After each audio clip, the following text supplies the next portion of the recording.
las poderosas obras de Dios, sus promesas, que siempre va a estar con nosotros. Muy bien, estamos aquí estudiando detenidamente el Evangelio de nuestro Señor, o quien es nuestro Señor, Yehoshua HaMashiach, de acuerdo a lo que fue redactado, concedido al apóstol Marcos, que se llamaba Yohanan, no se llamaba Mordejai, como algunos por ahí están diciendo ya en internet.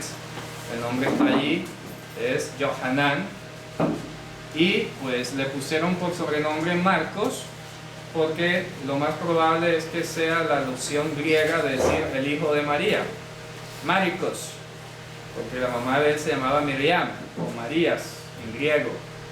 Miriam en hebreo, Marías en griego. Entonces decir Yohanan, Maricos, Yohanan, hijo de María. ¿De acuerdo? Se conocía así. Muy bien, eso es lo que hay que decir sobre ese autor brevemente, porque ya venimos hablando de eso con mucho tiempo atrás. Estamos detenidos en el capítulo 2, ¿de acuerdo? Y hemos llegado a detenernos convenientemente a estudiar la expresión, la profundidad de la expresión el Hijo del Hombre. Eso ha venido siendo nuestro tema de hace casi un mes, ya ahorita creo que estamos cumpliendo un mes, pero es necesario. Hemos visto aquí en pocas palabras, y voy a traer acá la ayuda didáctica, ¿de acuerdo? Hemos visto a grosso modo, bueno, en detalle, pero lo voy a decir a grosso modo ahora, que la expresión Ben HaAdam en hebreo, Ben HaAdam, o en arameo Bar Enash, que sale en el libro de Daniel, porque sabemos que nuestro Señor hablaba ambos idiomas, hebreo y arameo, ¿verdad? Lo más probable es que él, cuando dijera el Hijo del Hombre, lo dijera en arameo, Bar Enash. Entonces, Ben HaAdam sería la equivalencia en hebreo, ¿verdad? Entonces, esta expresión ya hemos dicho que en su significado teológico, y viendo pues la coherencia en la escritura, hemos dicho que significa el heredero del reino de los cielos. El reino de los cielos. Y hemos dicho que heredero o heredador, heredero no en un sentido pasivo, como que estoy recibiendo la herencia de alguien, sino heredador. Solo que esa palabra no se usa, o habría que inventarla en español. Tony, yo soy nuevo. Dígame. Ben HaAdam es en griego. Hebreo. Hebreo. Esto es hebreo y esto es arameo. Ben HaAdam, hebreo, y Bar Enash en arameo. Eso reemplaza la expresión el Hijo del Hombre en la actualidad. Exactamente. O sea, esto es lo que hay detrás del griego. Porque en griego tú lees Hios tu antropo, que es como se dice en griego, Hios tu antropo, el Hijo del Hombre. Pero si tú buscas qué significa eso en el mundo griego, no significa nada. No significa nada. Pero cuando tú lo buscas en hebreo, te conectas con otro universo. ¿Ya? Porque los griegos nunca pensaron el Hijo del Hombre a un humano. ¿Ya? ¿Cierto? En cambio, en el mundo teológico hebreo, judío, y sobre todo en el siglo I, esto era una clave secreta, era un metalenguaje. ¿De acuerdo? Ya hemos visto bíblicamente cómo la palabra hijo es distinta a descendiente. En el capítulo 9 de Romanos, el apóstol Pablo se centra en ese sentido y dice, ojo, no todos los que descienden de Abraham son hijos. ¿Y qué dice allá en Gálatas? Que si alguno es de Mashiach, descendiente, simiente, no descendiente, simiente de Abraham es, y es heredero. Por lo tanto, hijo significa heredero. Y no hay que confundir hijo con descendiente. Tiene su genética. Son dos cosas, exacto. Descendiente es el descendiente genético, y el hijo es alguien que hereda. Indistintamente si es genético o no es genético. ¿Ya?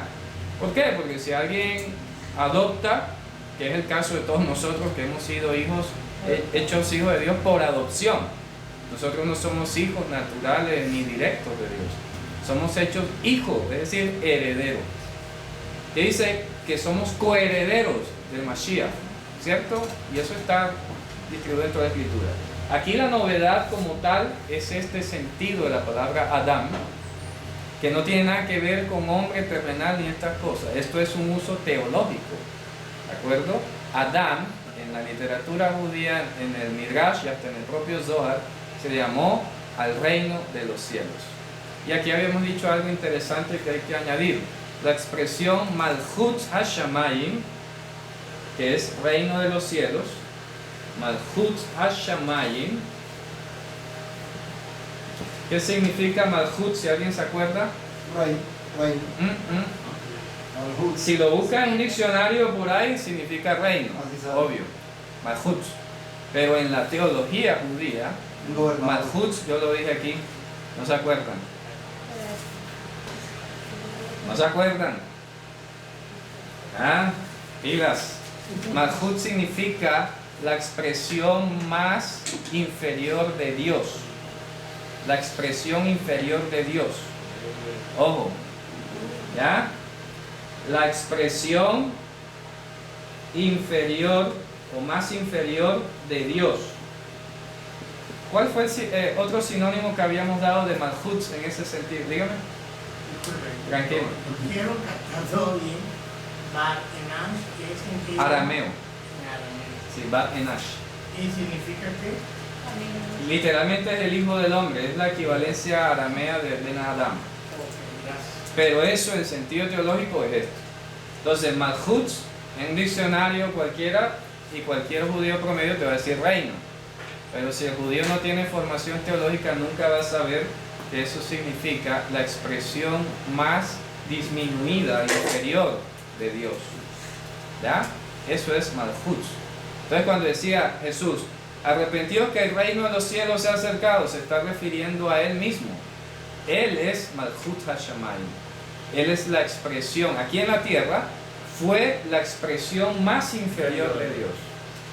Por eso dice allá en Corintios que lo débil, entre comillas, que no se debería entender como débil, sino lo más mínimo, lo disminuido, lo aminorado de Dios es más fuerte que los hombres.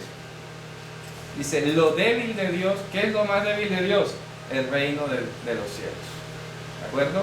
Malchut significa la expresión inferior de algo, en este caso de Dios.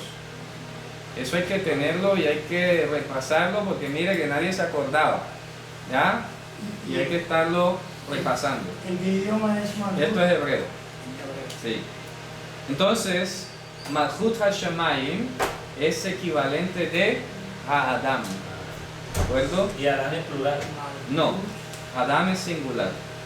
Esto es singular y esto viene a ser sinónimo de Malchut Hashamayim. ¿De acuerdo? Entonces, ¿a dónde llegamos? Como ya hemos dicho que nuestro Señor es Malchut Hashamayim, el reino de Dios, no es el estado o el advenimiento del reino como tal, porque todavía cualquiera se diría, bueno, pero si ya se acercó, ¿dónde está el reino de Dios que no lo veo? Claro, no entiende que está hablando metafóricamente. Y vamos a confirmar porque hemos pasado un momentico al capítulo 8 de Marcos, donde vemos que hay un paralelismo entre el Hijo del Hombre y el reino de Dios. ¿De acuerdo? Mírenlo, aquí está en el 8:38. Dice, porque, ¿ya lo tenemos? Porque el que se avergonzare de mí, de mis palabras, en esta generación adúltera y pecadora, el Hijo del Hombre, o sea, el reino de los cielos, ¿de acuerdo? El Hijo del Hombre se avergonzará también de él cuando venga en la gloria de su Padre con los santos ángeles. Entonces mire lo que dice a continuación. También les dijo, de cierto os digo que hay algunos de los que están aquí que no gustarán la muerte hasta que hayan visto, ¿a quién? El reino de Dios, Venido con poder. Entonces dijeron, bueno, ¿cuándo vino el reino de Dios aquí a la tierra? ¿Dónde está? Y los apóstoles no dicen nada que haya venido el reino de Dios. Se está refiriendo a Jesús. Jesús es el reino de Dios. Eso no quiere decir, y que quede claro, eso no está negando de que va a venir un mundo venidero, incorruptible, y que esto va a pasar. Dime. O sea, le pasa el tiempo en que está aquí, me llama la atención, dice, porque no juntará muerte Ajá, hasta que hayan visto el reino de Dios venido con poder. claro. Exacto, que se les va a manifestar. Si no van a morir hasta que lo hayan visto, en pocas palabras. Entonces todavía debería estar vivo Pedro y Juan, ¿cierto? porque todavía en términos comunes no ha venido el reino de Dios. Pero como ya ahora entendemos que el reino de Dios es Jesús y que en este momento histórico estaba refiriéndose como la expresión inferior de Dios, lo que él está diciendo en pocas palabras es: ustedes no van a morir hasta que me vean a mí como soy yo, con poder, porque ahora mismo soy una expresión inferior de Dios. ¿Ya? Ahora mismo ustedes me están viendo como si yo fuera igualito a ustedes, pero les voy a ilustrar quién soy yo para que sepan en quién han creído o en quién están o a quién están siguiendo. Y miren lo que dice a continuación: 6 días después, Yehoshua tomó a Pedro, a Jacob y a Yohanan y los llevó aparte solos a un monte alto y ¿dice qué? ¿Qué palabra griega es? Metamorfizó. ¿De acuerdo? ¿Qué es una metamorfosis? Cambiar de forma. ¿De acuerdo? Entonces, él pasó de estar hablando con ellos así como tú y como yo, de cara a cara, de ser un aparente humano, y de repente hizo una metamorfosis. ¿Y en qué quedó transformado? En un anciano de días. En el anciano de días, que es el que habla el profeta Daniel. ¿De acuerdo? Fíjense ustedes. Entonces, por medio de este pasaje entendemos que Yehoshua HaMashiach, Jesucristo, es el anciano de días del que habló el profeta Daniel. Entonces, por eso el versículo 4, que ahí está traducido como les apareció, diría sería, Y les pareció a ellos ver a Elías y a Moisés. Ya hemos hablado aquí para ir avanzando, porque yo sé que voy un poquito rápido, pero borrador, hermano. Sí, que está ahí. No está aquí, no lo veo.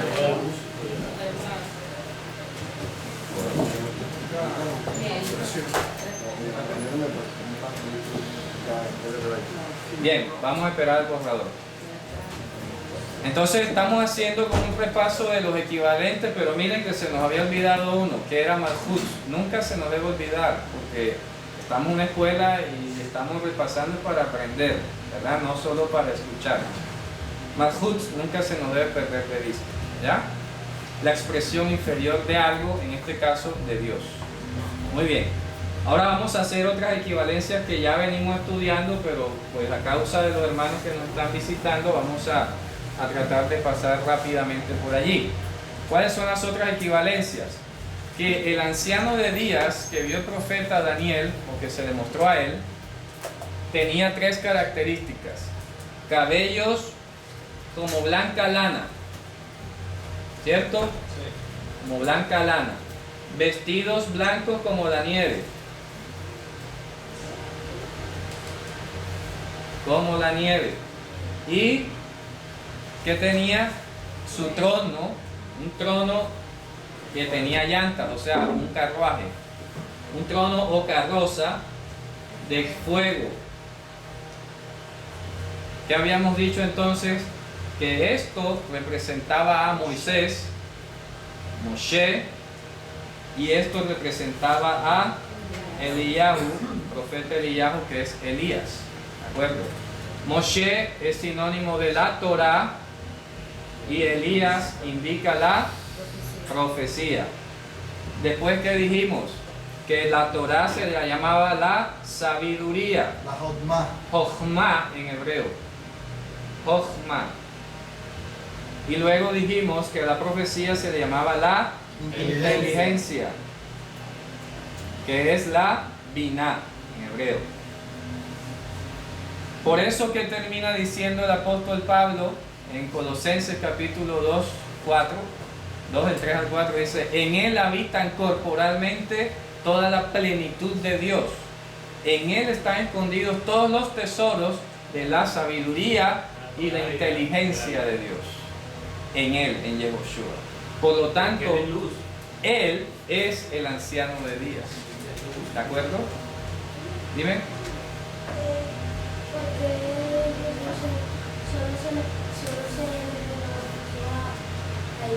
Decisión de él, no sé, simplemente les mostró a ellos 3 la revelación. Eso es algo que hay que preguntarle a él. ¿Por qué escogió a ellos 3? Sencillo, da 2 o 3 testigos para decirse a los demás. Sí, exacto, que dentro de los 12, ¿por qué escogió a ellos 3? Eso sí no lo sé, eso es decisión de él. ¿Ya? A eso hay que preguntarle cuando venga. Muy bien, sigamos.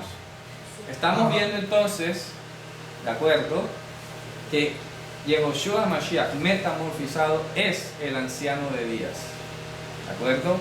Dígame, hermano. Perdona, yo soy nuevo. Tranquilo, pregunte. La conclusión de que tú saques, bueno, que me estés compartiendo esto, Ajá. es basada en un verso, o en una palabra hebrea donde diga, aquí donde dice, se transfiguró, metamorfizó Sí. al anciano de día, hay un verso que eso. O sea, lo que viene a continuación es que cuando tú lees en cómo quedó, dice, y sus vestidos se volvieron resplandecientes muy blancos como la nieve. Y si vamos a Apocalipsis 1:14, te muestra que los cabellos de Jesús eran como blanca lana, y sus ojos como llamas de fuego, y sus pies como bronce resplandeciente. ¿De acuerdo? Esas características son metafóricas y se está refiriendo a eso. ¿De acuerdo? Lo que vemos en Daniel es como un hijo de hombre, o sea, la expresión disminuida de Dios, iba siendo acercada o se acercaba al anciano de días. En pocas palabras, ¿qué significa? Que era la transición de Yehoshua de aquí de la tierra en su ascensión al cielo.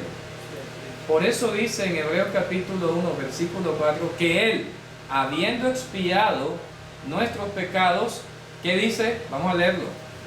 Eso es importantísimo, ese verso. Hebreos capítulo 1, versículo 3. ¿Qué dice? ¿Sí? Pero los que hemos creído entramos en el... Hebreos 1:3. el cual, 1:3. el cual siendo el resplandor de su gloria y la imagen misma de su sustancia, y quien sustenta todas las cosas por la palabra de su poder, habiendo efectuado la purificación de nuestros pecados por medio de sí mismo, se sentó a la diestra de la majestad de las alturas. Bien, ¿qué significa la diestra de la majestad? El reino de los cielos. El cielo. Ojo, el cielo. La diestra de la majestad o la diestra de Dios no es que que Jesús se sentó al lado de alguien.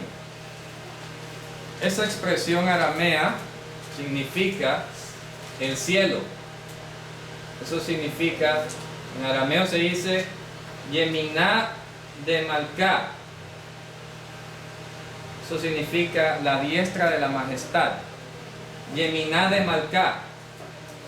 Vamos a escribirlo más claro para que lo entiendan. Yeminá de Malká. Eso que dice ahí, la diestra de la majestad, significa en realidad el cielo. La diestra es el cielo y la izquierda es el infierno. ¿De acuerdo? Eso lo vimos también cuando Jesús, el mismo Señor, hablando de la posteridad, dijo: cuando el Hijo del Hombre venga en su reino, en su gloria dice, llamará a las ovejas y las pondrá a la derecha y a las cabras a la izquierda. Y les dirá a los de la derecha: venid, heredad el reino preparado para vosotros. Por lo tanto, la diestra es el cielo. Y le dirá a los de la izquierda: venid, malditos mi Padre, heredad del infierno. Entonces, de allí se corrobora bíblicamente que la diestra de la majestad es el cielo y la izquierda es el infierno.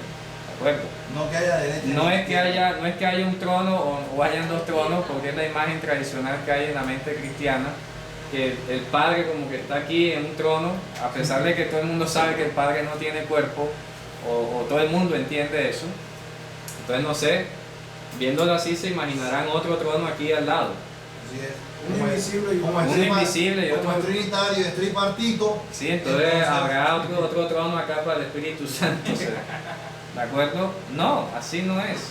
En el cielo, que quede claro, hay un solo trono. En el cielo hay un solo trono. Y en él está sentado nuestro Señor. Dice: habiendo purificado nuestros pecados, se sentó a la diestra de la majestad. ¿Qué significa? Se sentó en el cielo. ¿Qué verso es eso, hermano? ¿Ah? ¿Qué verso es ese? Hebreos 1:3. Se sentó en el cielo. No, Y que está de ahí. las cabras que montaban a las Ah, cabras. eso está aquí, vamos a buscarlo en Mateo. Como referencia. Sí, claro, cómo no. 26, creo que ya le digo. Ya les digo. A ver. Donde dice, cuando el Hijo del Hombre venga con su gloria, le dirá. 25, 21. Léalo, hermano. Cuando el Hijo del Hombre venga en su gloria y todos los santos ángeles con él, entonces se sentará en su trono de gloria. ¿Viste? Y serán reunidas delante de él todas las naciones y apartará los unos de los otros, como aparta el pastor las ovejas de los cabritos. Y pondrá las ovejas a su derecha y los cabritos a su izquierda. Exacto. Pondrá las ovejas en el cielo y a las cabras en el infierno. De entrada es lo que está diciendo. ¿Ya? O sea, para recordarle pronto alguna ocasión, hablando sobre esto, yo recuerdo que para tener una idea del reino de los cielos, ya, el cielo, la diestra, Como puesta, exacto. y la izquierda el infierno, o sea, nosotros siempre diestra lo vemos Horizontal. horizontalmente. Exactamente. Ya. Aquí habría que verlo verticalmente. Hay que verlo verticalmente. Claro. La diestra hacia arriba y la izquierda hacia abajo. ¿Ya? Porque es que su trono siempre ha estado arriba. Claro. Y la diestra viene siendo la tierra. La O sea, izquierda. Perdón, la simiente. la izquierda. Sí. Exacto, porque él viene de allá hacia acá. Exactamente. Muy bien. Entonces, ojo, fíjense, son palabritas claves que entendiéndolas como se entendían en la época no tenemos por qué estar discutiendo mayor cosa. Entonces todavía pensando que es la diestra, que entonces si hay dos, que hay dos tronos, y viene una cantidad de ideas innecesarias, ¿verdad? La diestra de la majestad es el cielo, la diestra del Padre, todo eso es el cielo, simple. Eso es tecnicismo arameo. O sea, es desde el cielo hacia abajo. Exacto. Por eso es que es un lenguaje totalmente distinto. Porque la diestra acá nosotros, lógicamente, es la derecha, por la izquierda. Sí, sí. ¿Ya entienden? Pero como decir, mundo superior y mundo inferior. Exacto. algo así. Muy bien. Vamos avanzando, ¿de acuerdo? Vamos a regresar a Marcos, capítulo 2. Muy bien, entonces de allí toda esta demostración viene de la mano, porque hay que recordarlo, viene de la mano de tres puntos fundamentales o tres características que hemos visto acerca de Yehoshua en estos primeros dos capítulos. En la primera vemos que él es el Reshit, él es el arjé griego, él es el principio. Yehoshua, según lo hemos visto en Marcos, es el principio. Para los griegos había muchos principios, ya lo hemos dicho, ¿verdad? La palabra arjí en griego la usaban como el origen común de todas las cosas, el origen único de todas las cosas. Entonces los filósofos griegos variaban entre qué era el origen. Unos decían que era el fuego, otros decían que el aire, otros decían que el agua, otros decían que el éter. ¿Y qué dice el Evangelio? El arjé es Mashiach. Todo proviene de él. Y fuera de él, nada ha sido hecho. No es el agua, no es el fuego. Griegos están equivocados. No es agua, no es fuego, no es éter, no es la tierra, no es el aire. Es Mashiach. Yehoshua es el mismo Jesús. Es Jesús en hebreo. Sí. Entonces, ya lo primero que nos está diciendo es que Yehoshua es el principio. ¿Principio en qué? No en tiempo, en origen. Origen de todo. Ese es Yehoshua, es lo primerito que dice el Evangelio. Luego, ¿qué dice? Otra característica, que tiene autoridad sobre los demonios. Es autoridad sobre los demonios. La misma expresión. No, No, esta es otra característica que señala el Evangelio. por el contexto. Esto en el primer versículo, esto sale por acá en el versículo 21 en adelante, por ejemplo, donde se habla de ese endemoniado. Marcos 2, ¿verdad? Marcos 1:21, estamos haciendo un recuento. Luego lo tercero que se dice allí es que él sana a los enfermos. Sana a los enfermos, ¿cierto? Porque sanó a la suegra de Pedro y luego sanó a otro que estaba allí con alguien que estaba limpio, impuro, ¿verdad? Un leproso. Ya. Y el tercer acto o característica que él hace es que perdona los pecados. Cuarto, perdona los pecados. Esto fue un pasaje hermoso, porque los mismos judíos en la época le dijeron, pero ¿quién puede perdonar pecados sino solo Dios? Y todos sabían de qué estaban hablando, porque inclusive Yehoshua vino y les dijo, fácil, cualquiera dice tus pecados te son perdonados. Para que ustedes sepan que el Hijo del Hombre, es decir, el heredero del reino de Dios, tiene potestad en esta tierra para perdonar pecados, levántate y coge tu lecho y vete. ¿Ya? ¿Qué estaba significando perdón de los pecados? Porque ellos protestaron. Porque perdón de pecados en hebreo, cuando se habla de perdón de pecados, se está hablando de reconciliación con Dios. ¿De acuerdo? Aquí habíamos explicado ya antes que en hebreo hay varias palabras para perdonar, ¿cierto? Una es quitarle el enojo, otra es levantar el peso de la carga, otra es reconciliarse, ¿ya? Efectuar una reconciliación, una restauración. Entonces cuando él dijo, tus pecados te son perdonados, está diciendo, ya tú estás bien con Dios. No es solamente que Dios te perdonó y ya te vas y te despachó igualito, no, es que estás en reconciliación con Dios. ¿Qué significa estar reconciliado con Dios? Significa que has sido hecho practicante de la justicia. Cuando aquí hablamos de justo o tzadik en hebreo, estamos hablando de una persona que ha sido declarada no culpable de los delitos y que además ha sido hecha practicante de la justicia, un activista de la justicia, como opuesto a los obradores de iniquidad. Cuando aquí se habla de obradores de iniquidad o de Aden, esa palabra significa activistas de la no Torah, de la no Torah. Así que un hacedor de iniquidad no es solamente una persona que haga lo malo a los ojos humanos. Un activista o practicante de la iniquidad es alguien que va de contrario a la escritura, de plano, de frente, es opuesto a la verdad. ¿Ya? Eso es un practicante de iniquidad. De hecho, la palabra pecado significa ir en contra de la voluntad de Dios. ¿Qué cosa? Pecado. Ah, pecado, claro, exacto. Pero aquí queremos hacer el énfasis especial porque hoy en día hay una crisis acerca del impacto, la injerencia que tiene la escritura en la vida del creyente. Porque tú vas de pronto y preguntas en promedio a un creyente, oye, tú guardas la ley. No, eso está abolido. Sin darse cuenta, esa respuesta que pues, la considero automática, no meditada, no decantada, es una herejía. Decir que la Torah está abolida es una herejía. Vamos a ver nada más con un solo verso por qué es una herejía. Vamos a ver Jeremías 31, del 31 al 33. Ahora te doy la palabra. Jeremías 31, del 31 al 33. Vamos a leerlo para que leamos completo en qué consiste el nuevo pacto. ¿En qué consiste? Porque es que todo el mundo habla del Nuevo Testamento. No, ya estamos en el Nuevo Testamento, estamos en el Nuevo Testamento. Ya no estamos en el Antiguo. Bueno, vamos a ver qué significa estar en el Nuevo Testamento.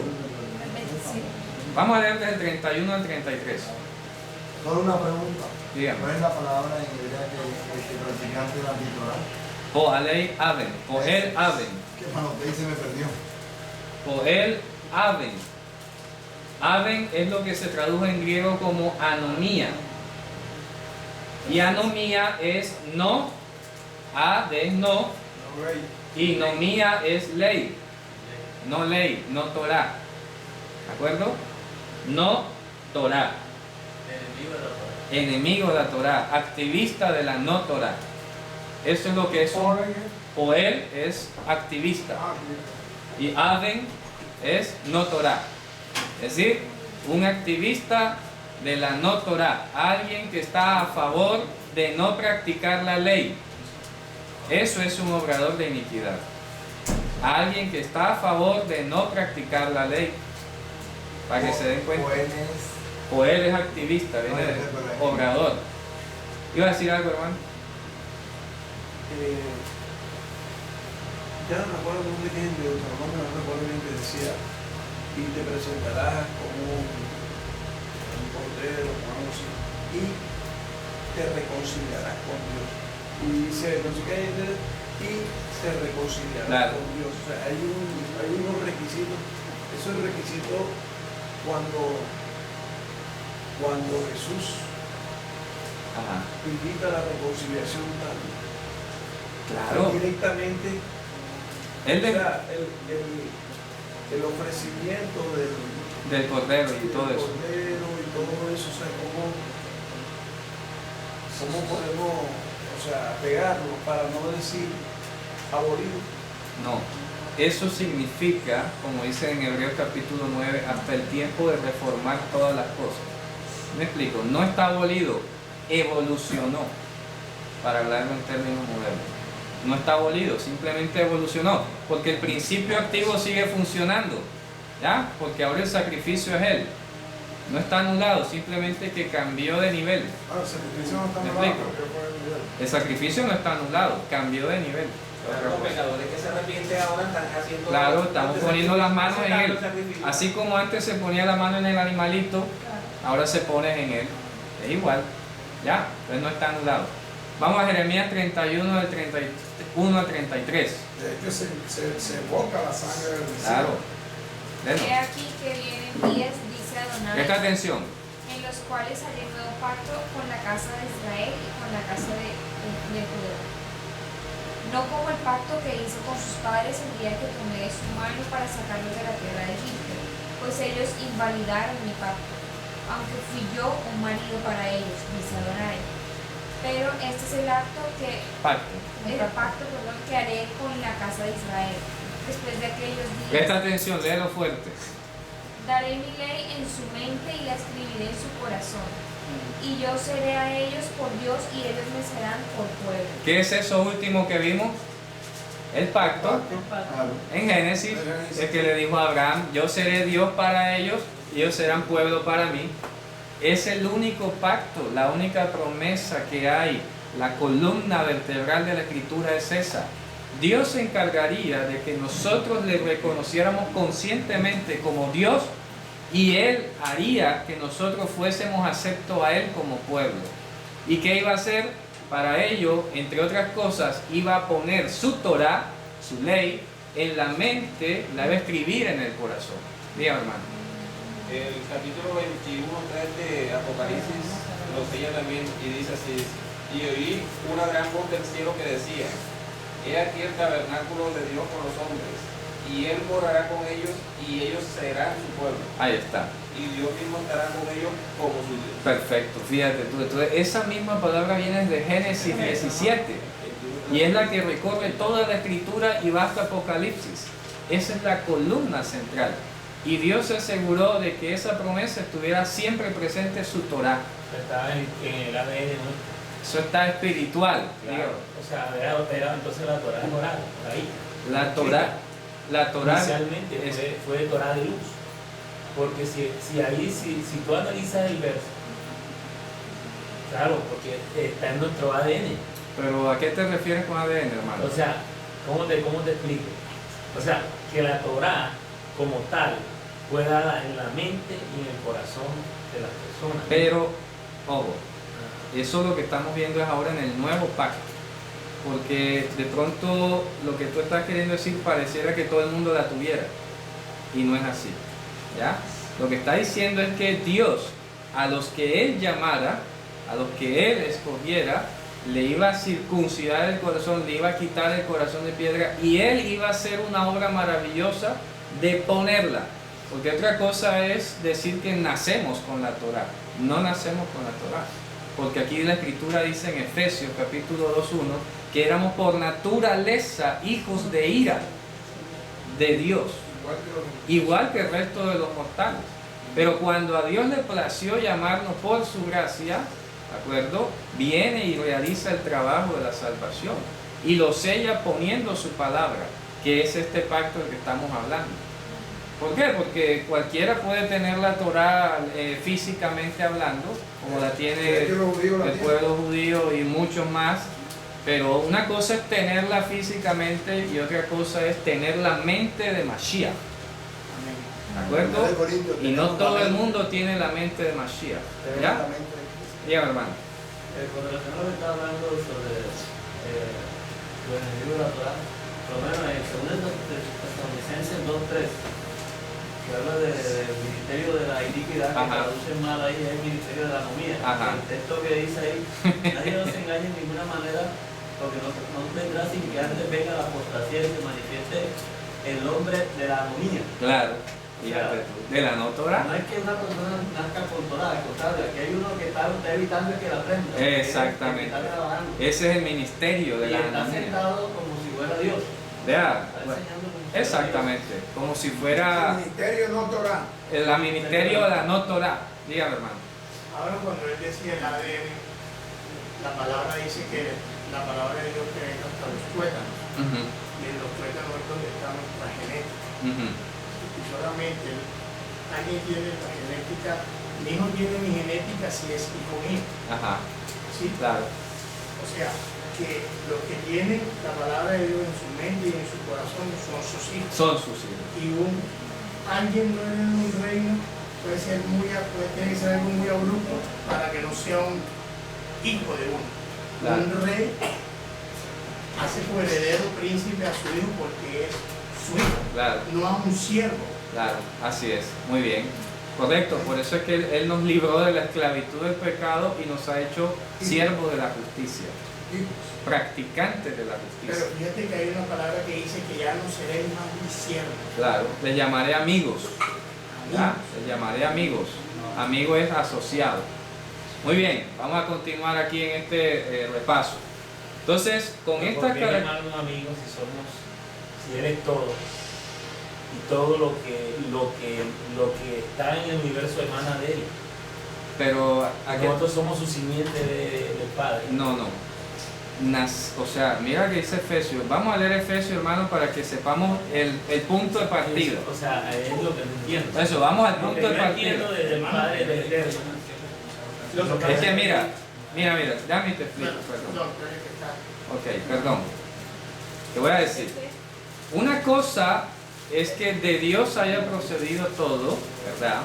Pero tú nunca puedes perder de vista, no se te puede ir por ningún error, que este universo que vemos fue arrojado del cielo. Porque es que antes de que existiera el hombre y la tierra y todo lo que vemos, Satanás fue arrojado del cielo. Y a este mundo se le llamó el mundo de las tinieblas. De hecho dice que la tiniebla se movía sobre la faz del abismo. ¿De acuerdo?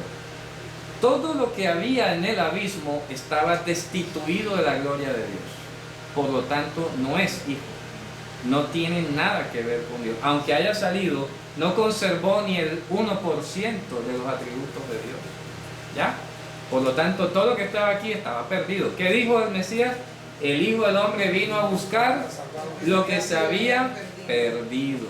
Esto estaba perdido, hermano. Cuando Adán pecó aquí y siguió la corriente del diablo, le esperaba su misma suerte. Dios fue quien en su misericordia dijo: ¿sabes qué? No me da la gana que el hombre te comparta la misma suerte que tú. Voy a salvar al hombre. Ese va a ser tu mayor castigo, tu mayor ardidez. Que a pesar de que hiciste que el hombre pecara como tú, a mí me da la gana de salvarlo a él. Para que aprendas a respetar que yo soy soberano. Y a ti no te voy a salvar. Ya. ¿Qué pasó? Que el hombre tenía y sigue teniendo, la humanidad, el mismo camino del diablo. De hecho, el Salmo 73 lo dice cuando habla de que los ricos que no tienen padecimiento y nada, y dice David: hasta que entré en visión, entré en tu reino y me di cuenta que los tienes puestos en lugares resbaladizos. Ya, van a heredar el infierno. Claro, nada, ¿no? Listo, que sigan gozando. Ya, se van para el infierno. Entonces, partiendo de plano, nada de este mundo tiene ni un ápice de Dios. ¿Ya? Fue quemado, fue oscurecido, no hay nada de luz aquí. Cuando Dios creó y dijo: venga la luz, comenzó a formar en medio de la tiniebla. ¿De acuerdo? Y en estos momentos, En este momento estamos en un proceso de restauración.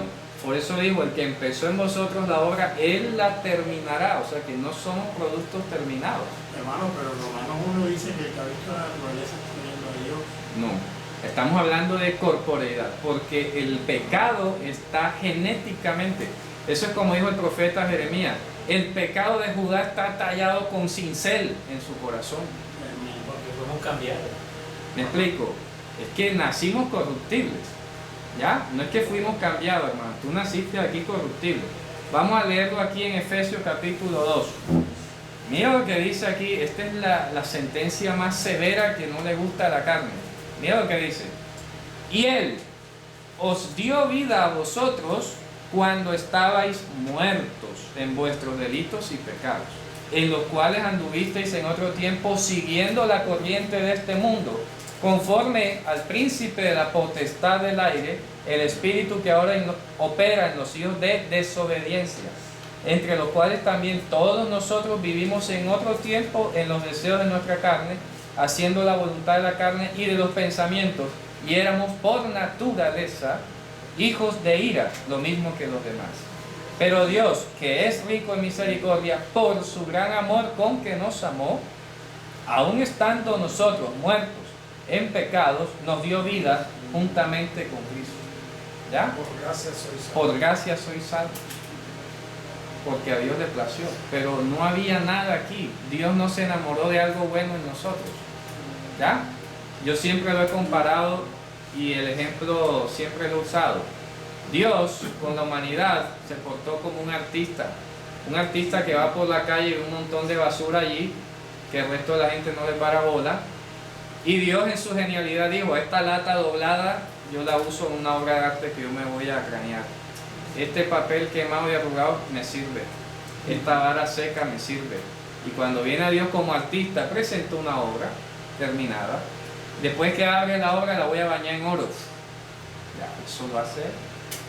¿Ya? ¿Qué es el artista? Nadie más puede hacer eso, porque nadie más puede restaurar la vida dañada y perdida. Su poder se hizo manifiesto cuando resucitó a Lázaro.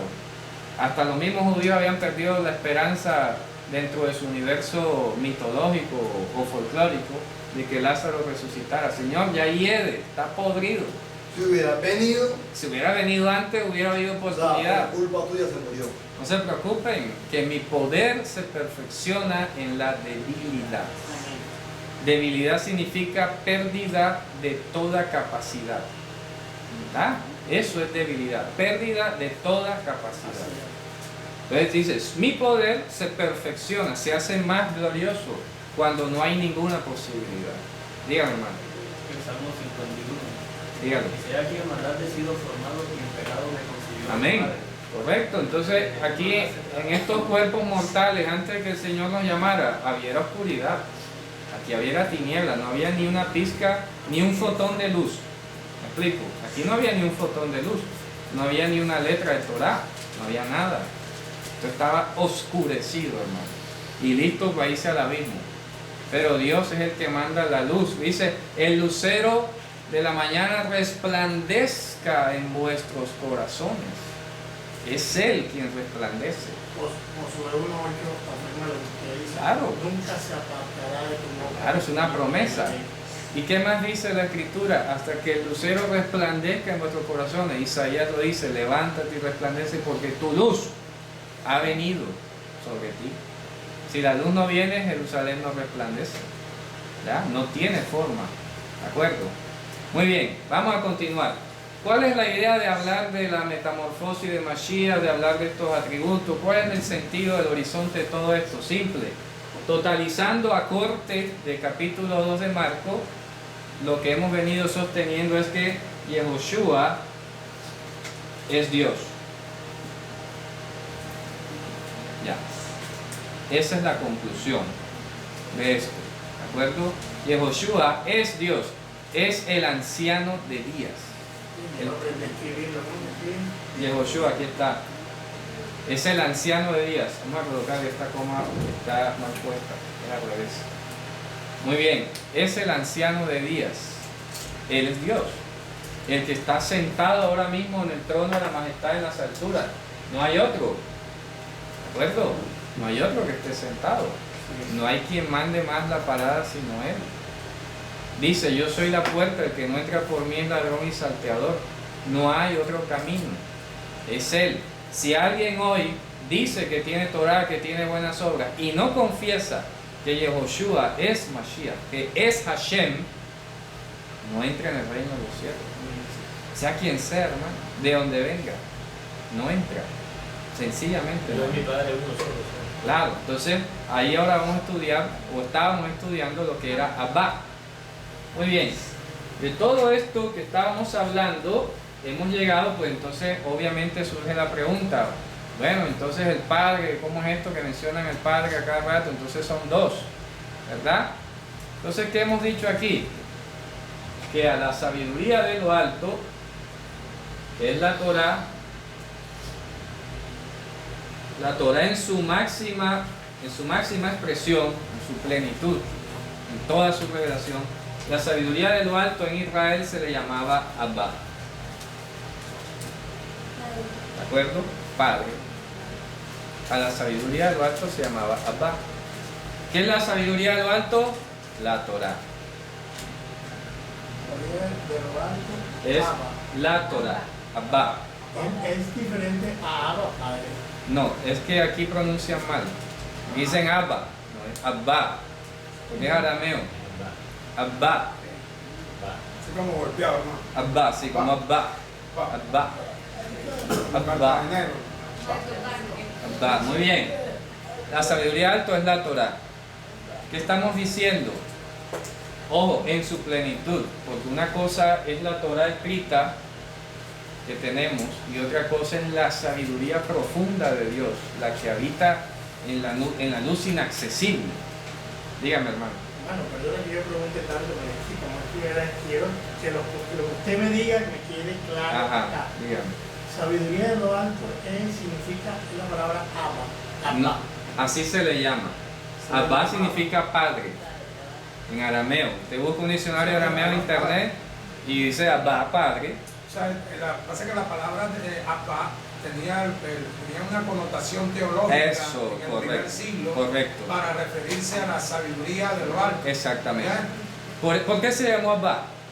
Porque habíamos visto ya en la clase anterior que Abba significó, la palabra Ab en hebreo, tenía el sentido de principal, origen, lo primero, ¿ya? Primer grado de algo, ¿de acuerdo? Entonces, principio, si se quiere, ¿cierto?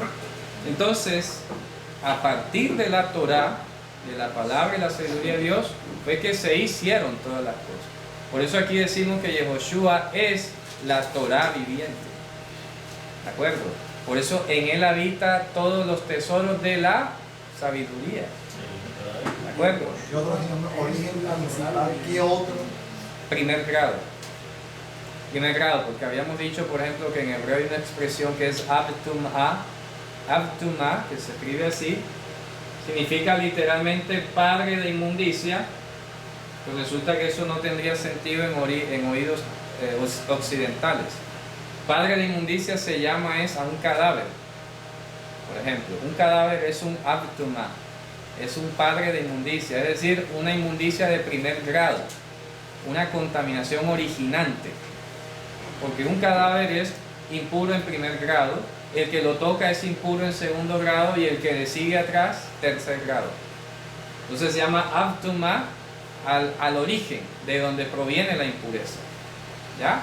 Por todas esas razones lingüísticas, Abba se le llamó a la sabiduría de lo alto, a la Torah en su plenitud. ¿Qué es la Torah entonces? Vamos a explicarlo. ¿Qué contiene la Torah? Dos elementos fundamentales.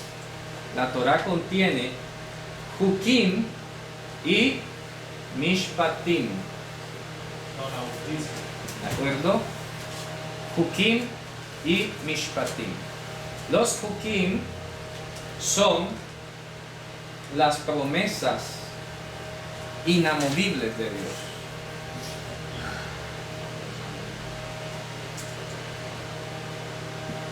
Esta palabra en español se tradujo como, muy lejanamente, como estatuto. Imagínense ustedes. Estatuto. Bueno, usted piensa en leyes nada más. Pero resulta que esta palabra, en normas, etc. Resulta que la palabra hukim significa es promesas inamovibles. ¿De dónde viene? Lo que está fijo. Por ejemplo, el singular, que es la palabra hok, la utilizó el rey Salomón cuando dijo: no me des pobreza ni me des riqueza, dame el pan hok. ¿Ya? No dame el estatuto. No dice pan de estatutos, dice dame el pan que es hok, o sea, el pan que nunca falta. ¿Ya? Ese es el sentido cuando dice el Padre Nuestro. Aquí traduce que el pan de cada día danoslo hoy. En realidad, ¿qué quiere decir? Danos la ración que nunca falte, de cada día. Espiritual. No, física también. Porque el rey Salomón decía en concreto: si me das riqueza me olvido, y si me das pobreza voy a robar. Literal, no espiritual, literal. Entonces, hok es lo que no falta, lo inamovible, lo infaltable. Entonces, hukim, los hukim en la Torah son las palabras, las promesas inamovibles de Dios. No van a cambiar. No van a cambiar. Por eso dice, mira que utiliza la palabra hukot, dice: así ha dicho Adonai, el que da las hukots del cielo y las estrellas. O sea, las leyes que no cambian en el universo. Porque si cambia 1 milímetro de la gravedad o la fuerza gravitacional, el universo se acaba.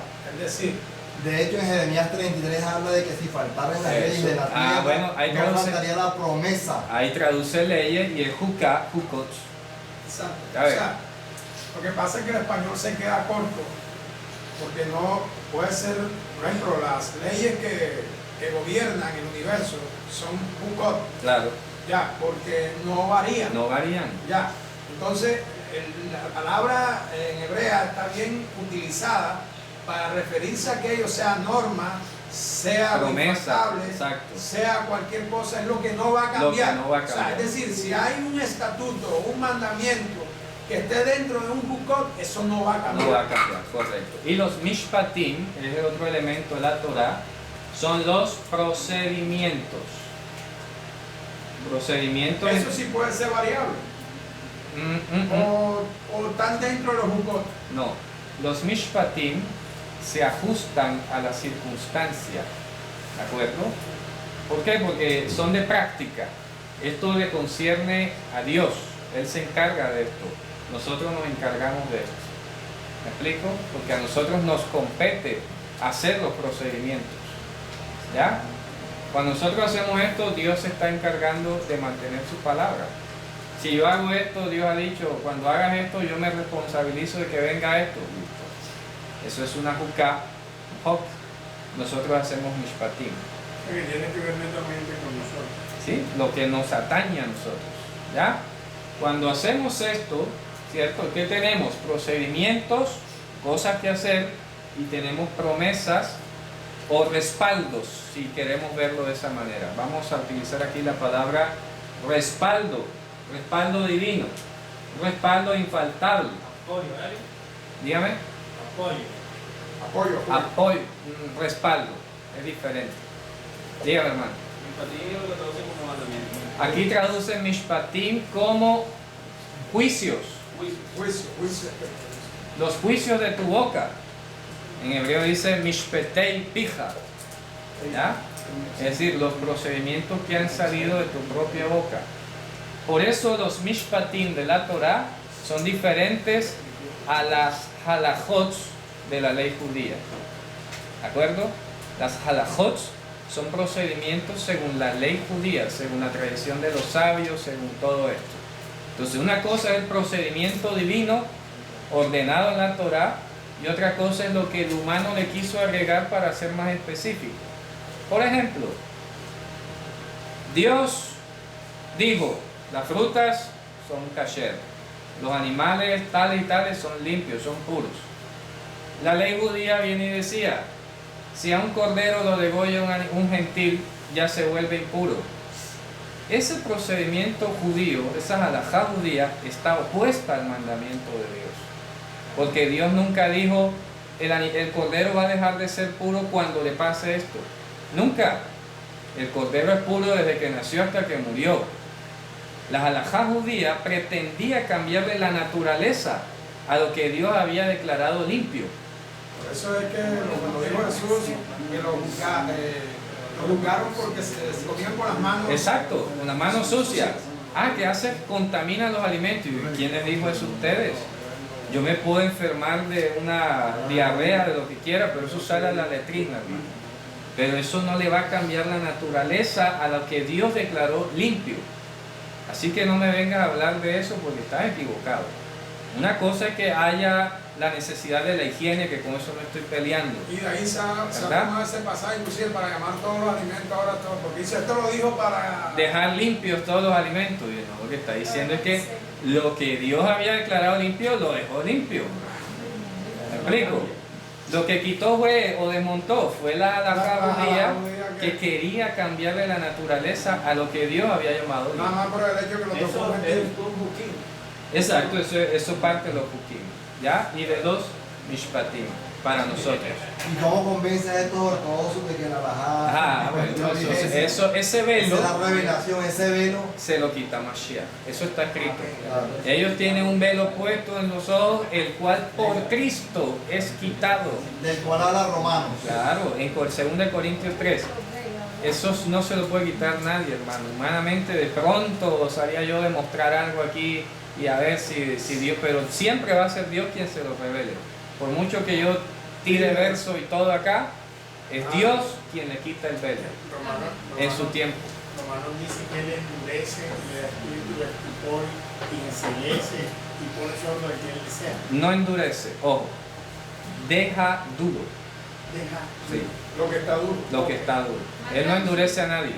Dios no endurece a nadie ni enseguece a nadie, ¿de acuerdo? Y con la parte de enseguecer y de... Por eso. Es que seguramente te refieres a Isaías y aquí hemos hablado de eso. Hay un problema en la traducción, lo mismo que en Éxodo. Dice, yo endureceré el corazón del faraón. Eso no está bien traducido. Eso significa, yo demostraré la dureza del corazón del faraón, que es diferente. ¿Ya? Akshet lev paró. Eso está en hebreo, sí. ¿Iba a decir algo aquí? Sí. Torah significa la guía, la instrucción, el instructivo.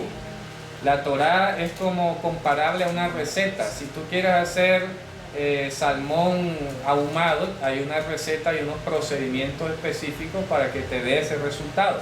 Si tú no sigues la receta, no te sale. Ya, simple. ¿Ya? Eso es lo que quieren cambiar, la receta. Claro, quieren cambiar la receta. Eso sabe igual. Bueno, No les sale igual. No me acuerdo quiénes fueron los que le dijeron a Moisés, a Jesús, Ajá. y si muere, si la mujer de un hombre pasaría al hermano. Ajá. ¿Quién era? Los saduceos. Los saduceos. Ajá. Y ellos dijeron, o sea, esa ley fue de Moisés. No, eso no está en la Torah. Fíjate que no. Pero- Por eso es que Jesús les dice, erráis, ojo, ignorando las escrituras y el poder de Dios. ¿Qué le está diciendo? Moisés no dijo eso, hermano. Cuando dice ignorando la escritura es porque lo que Pues no están diciendo leyendo está bien a escrito. Moisés. ¿Ya? ¿Por qué? Viene Jesús y les dice, ¿sabes qué, hermano? Usted no se acordó de un principio bíblico fundamental. Así como sabemos que Dios en el principio varón y hembra los creó y dijo que serán para una sola carne, o sea que a cada persona le corresponde una sola pareja. Así también está escrito con principio fundamental que una mujer en Israel no se casa más de 2 veces. ¿Por qué? Acuérdense de Judá. Cuando se le murió el primer hijo, le dio el segundo. Se murió el segundo, dijo no, el tercero no te lo doy. ¿Ya? Y vino la protesta. ¿De acuerdo? De ese principio de Torah se dedujo como ley, como principio, en Israel una mujer no se casa más de 2 veces. ¿De acuerdo? Entonces ellos ignoraban las escrituras y pusieron un ejemplo exagerado de 7. Y dicen, ¿y dónde sacan eso? Eso es ridículo, eso no es ni para discutirlo. ¿Cómo es posible que ustedes se imaginen que una mujer se va a casar 7 veces? Si la Torah por principio dice que más de 2 no se puede casar. O sea, ese ejemplo no se puede. Imagínate, entonces cada cuánto tiempo se estaría muriendo la esposa de Cristo. Claro. Pero creo que sí había una... No, la ley dice... Algo que dice que pasaba... Claro, eso se llama la halitzá. Eso se llama la yevamá o jibum, que es el levirato. Era El levirato, se llama levirato. Una cobijada, El levir, pero ojo, que la Torah dice que eso era factible siempre y cuando la mujer no hubiera engendrado hijo. ¿Ya? Si no hubiera engendrado hijo, el hermano del difunto podía casarse si era soltero. ¿Ya? Pero si ese segundo se moría, se activaba el otro principio. Ya, hermana, usted no se puede casar más. Ya van 2. 2 o 3 testigos suficientes para que se mantenga un asunto. ¿Por qué? Porque casos se han visto de las famosas o llamadas viudas negras, Sí, ya iba a decir que eso. matan a sus maridos. De ahí los viene matan. ahí entonces. De ahí viene al principio la sospecha. ¿Para que no podemos poner en riesgo a los varones? Porque sabemos que hay mujeres así. Así que si se murió el segundo, se murió el segundo, hermano. Ni modo. No agregar 7. pero también sucede... Ahí donde viene ese. De ahí viene. ¿Ya? Viene para que el uno que tenga lo cuide. Eso. En el libro en ese capítulo que habla de las maldiciones y eso, habla acerca de eso, de que no verás la desnudez de la mujer de tu Claro. padre, de la mujer de tu Sí, exacto. o sea, eso es una ley que estaba ahí, ya como las maldiciones, y después aparece las bendiciones, y después aparece el que no cumpla eso, ya va, Pero fíjate va a tú. cargar maldiciones. Pero fíjate tú, no podemos olvidar que el jibum, que es el levirato, es el mandamiento de que el hermano, por la mujer, ojo, porque esto es llamativo, era la mujer la que solicitaba casarse con el hermano. ¿De acuerdo? ¿Por qué? Porque dice que cuando ella hacía la propuesta, si él se negaba, ella tenía que quitarse el zapato y escupirle en el piso. Es decir, así será hecho al varón que no quiere edificar la casa de su hermano. O sea que ese pasaje o esa ilustración muestra que el hombre probablemente no estaba interesado. Fuera porque ella fuera mayor que él, fuera porque no le gustaba, por cualquier razón, el hombre no se veía motivado. No, lo siento, no voy a cumplir ese mandamiento. Entonces, como no lo iba a cumplir esa disposición, ella se quitaba el zapato, se lo tiraba y le escupía. Y él se ganaba esa pena pública, pero ya, listo, no me caso, y Dios no lo iba a obligar. Fíjate tú qué hermoso. Eso es hermoso, es hermoso. Entonces viene este y dice, oye, pero 7, eso no cabe en la escritura, nunca ha habido eso en la Torah, sáqueme algo más real. ¿Ya? Y sobre que Dios resucita a los muertos, ya les quedó claro que ignoran la escritura, eso ya vayan a estudiar nuevo.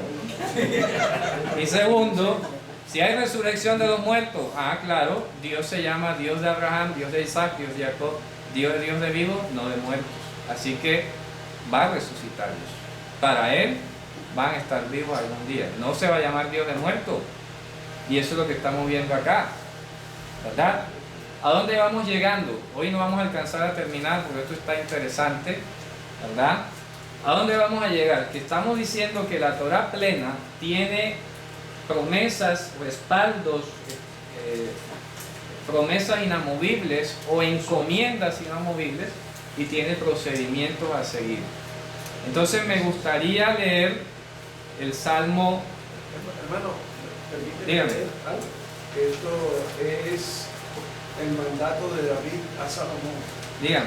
Dice así: guarda los preceptos de Jehová tu Dios andando en sus caminos y observando sus estatutos y mandamientos, sus decretos y sus testimonios. Exacto. Son varias cosas.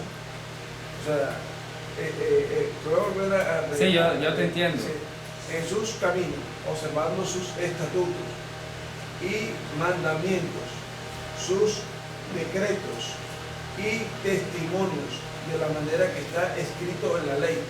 para que prosperes en todo lo que hagas, en todo aquello que emprendas, para que confirme Jehová la palabra que me habló diciendo, si tus hijos guardaren mi camino y camino de todo corazón y de todo tu alma, jamás, dice, faltará a ti varón en el trono de Israel. Primera de Reyes 2. Sí. Del 1 al 4. Eso yo lo conozco muy bien, de hecho hice una nota en Facebook donde explicaba cada una de esas palabras. ¿Y por qué lo reducimos a dos? Porque resulta que ahí menciona la palabra Hukim, aparece Mishpatim, aparece Eduyot, que son los testimonios, y aparece la palabra Mitzvah.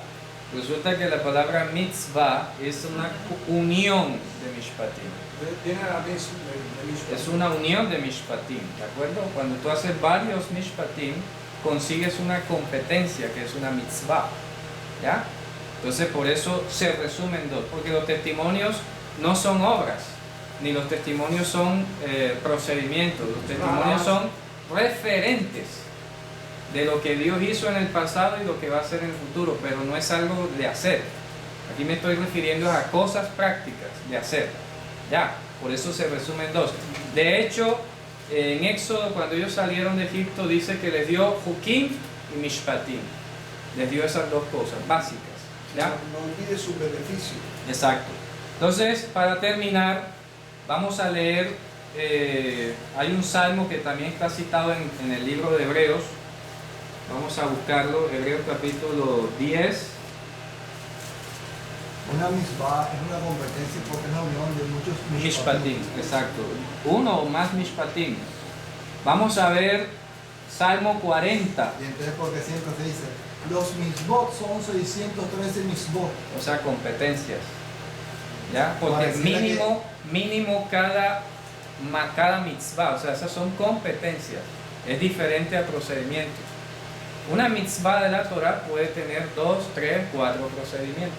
Pero dice 613 los misbot. Es que el problema es que aquí traducen o se entiende como mandamientos y la gente entiende mandamientos como órdenes. ¿Ya? Resulta que la mitzvah tiene la connotación de competencia, o sea, una aptitud. Y la aptitud la ganas por la práctica, no la ganas por inercia. Pero cuando habla de 613 misbot, pareciera, según el lenguaje, que son 613 órdenes que cumplir, 613 mandamientos. Hay mandamientos de sacerdote. Hay cosas que no competen al resto de los mortales. No, por eso, Ya, pero no es en lugar de 613 misbot. Imposible de cumplir. Por eso, vamos a leer. Miren lo que dice aquí, Salmo 40. Miren lo que dice, versículo 6 al 7, y con esto vamos a terminar. Salmo 40.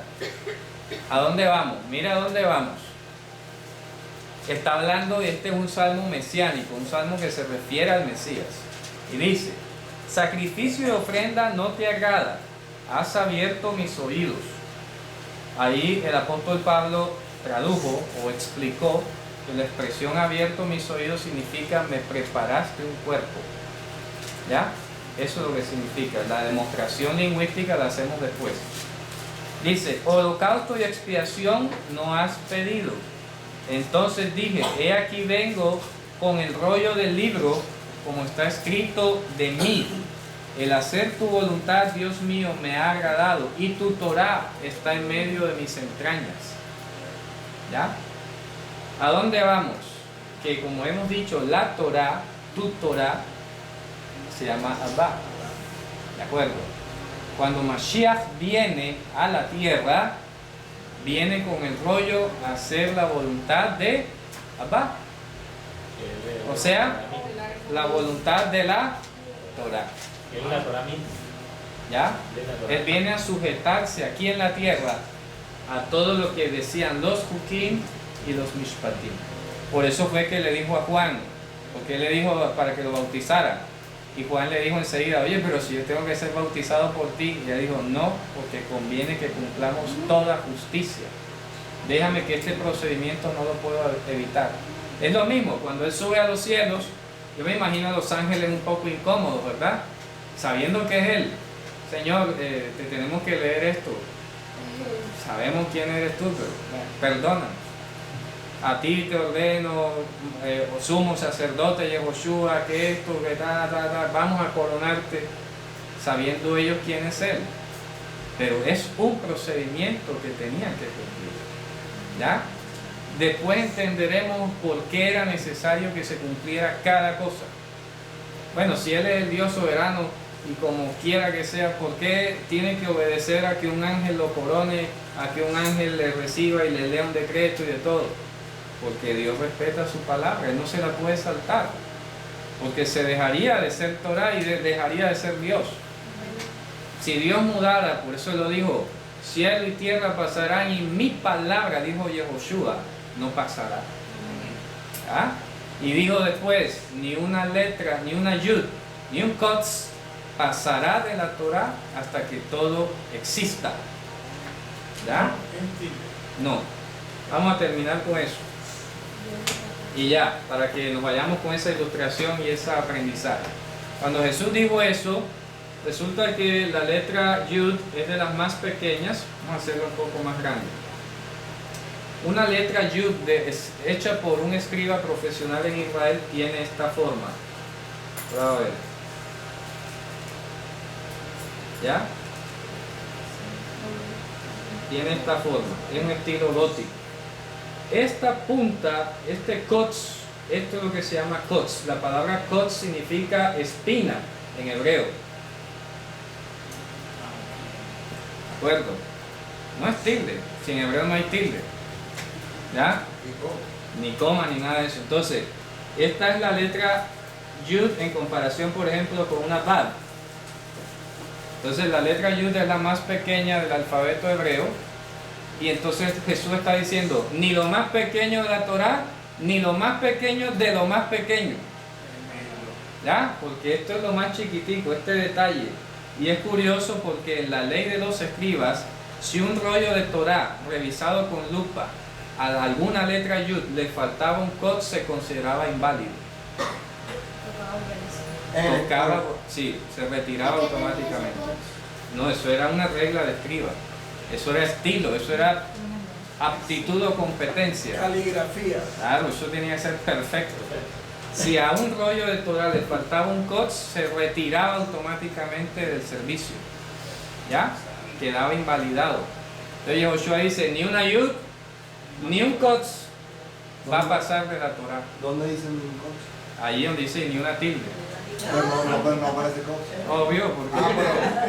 Pero va implícito el kotz. No, es que en lugar de tilde, dice en hebreo kotz. Para que lo puedas entender, porque Yo entiendo, todos sabemos, todos lo entendemos, es evidente. Lo que quiero decir es que dice, el traductor debe decir. Es que no, eso no se puede traducir. La forma más que él encontró como más gráfica. No, eso O sea, está mal explicado. Lo que quiero decir es que cuando implica yud, implica una cosa. No, porque las letras tienen kotz, las letras tienen kotzim, Ese es el punto. cada letra tiene una kotz. Lo que está diciendo es que la más difícil, Digo yo, la más pequeña de la consonante. Porque era la más y habló de la No cosa. pasará ni una yud, pero como aquí no hay yud, no lo puedes equilibrar. Pero eso no es el discurso es, lo que trato de manifestarte, la kotz está en la yud. claro, Ok, cuando hablas de yud, obviamente implica que no pasará ni la kotz. claro, ni un detalle. Ni un detalle. Ese es En el este punto. caso debería decir ni un ápice de una yud. Correcto. Pero la kotz sí existe en todas las. En las letras, claro, exactamente. En la Shabbat, en la Ramet, en la todo. Claro. O la pudo relacionar con todas. Lo único que está es. Sino que esta es más difícil de hacer. Y ojo, que tiene el especial detalle de que por ser la más pequeña y la más difícil, Porque es si más faltaba, el rollo se anulaba. Porque era más difícil de corregir, era imposible ¿Qué corregir. característica que da más difícil? Por el trazo minúsculo. Porque eso es un solo trazo. ¿Ya? Eso es un solo trazo que tú haces así, fac, fac, fac. Son 3. Y si tú no lo haces que te quede, perdiste. Pero la kotz está en todas las letras. Claro, está en todas las letras, pero allí era el reto, el profesionalismo y la pericia de un escriba se conocía al momento de hacer una yud con su kotz. Y debía tener su connotación simbólica de que así sea el estatuto más difícil o lo más pequeño. Claro. Hay que cumplir. Eso es lo que estamos diciendo, precisamente. Por eso digo, ni una yud ni el kotz. Es decir, en términos que estamos hablando, ni un hok ni un mishpat. Son Ya. son invariables. Consideremos que la yud es el hok, lo grande, y el mishpat es lo pequeño, el procedimiento particular. El hok es el paquete grande y el mishpat el pedacito pequeño.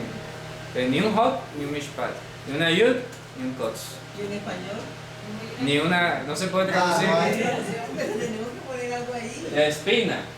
¿Una espina de uno? Ni una yud ni una espina. Ni una coma. ¿Ya? Ni una yud ni una espina. Es lo que, Eso hay que explicarlo cada vez que es se... que hay que explicarlo porque no se puede Porque hay que traducir. empezar por explicarlo desde el alfabeto. Porque para estamos entender. dentro de un contexto cultural muy distinto al de nosotros. Claro, y aquí no hay forma de comparar eso. Aquí la hierba tiene espinas. Muy bien. Hermanos, con esto hemos terminado. La espina dentro de ese contexto.